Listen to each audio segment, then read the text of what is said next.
आणि मुंबईतील प्रसिद्ध जॅम मिल परिसरामधील 13 व्यावसायिकांना मुंबई उच्च न्यायालयानं मोठा दिलासा दिलाय।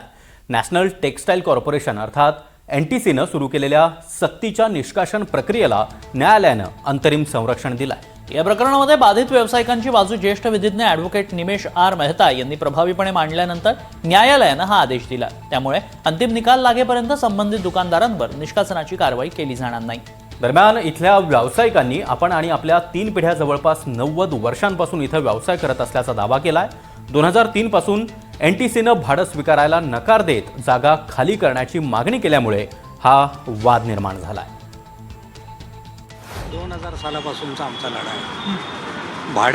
भाडे वाढवण्यावरूनच हे झालं होतं। मग कोर्टात गेलो, दुसऱ्या कोर्टात आलो, हायकोर्टात आलो। हायकोर्टामध्ये ही केस पेंडिंग आहे। आता पण आमची केस पेंडिंगच आहे आणि 25 वर्ष 26 वर्षामध्ये आम्हाला हा दिलासा थोडासा मिळाला आहे। आमची मागणी आम्ही जुने व्यापारी आहे ना, आम्हाला जुन्या जगात द्यावी ने भाडं आमच्या चालू करावा। जे आमचं बंद केलेलं आहे आम्ही भरायला गेले पण घेतले नाही, म्हणते तुमचं भाडं नाही घेणार। आम्ही भरायला गेलो होते पण घेतले नाही, म्हणजे भाडं आमचं चालू करा आणि आम्हाला राहून द्या। सिनियर सिटीजन आहे मी। आमच्याकडे 1931ची भाडापावती आहेत आणि एनटीसी तेव्हा नव्हती। हे पहिली गुजराती मिल होती, गुजराती लोकांची मिल होती।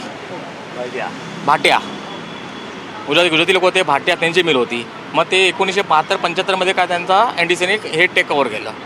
मग तेव्हापासून ती एनटीसी झाली आहे। 1931 मध्ये एनटीसी नव्हती, हे खास मी त्यांना दाखवतो आहे ना। आम्ही त्याच्या अगोदरचे सर्व आहे, एनटीसीच्या अगोदर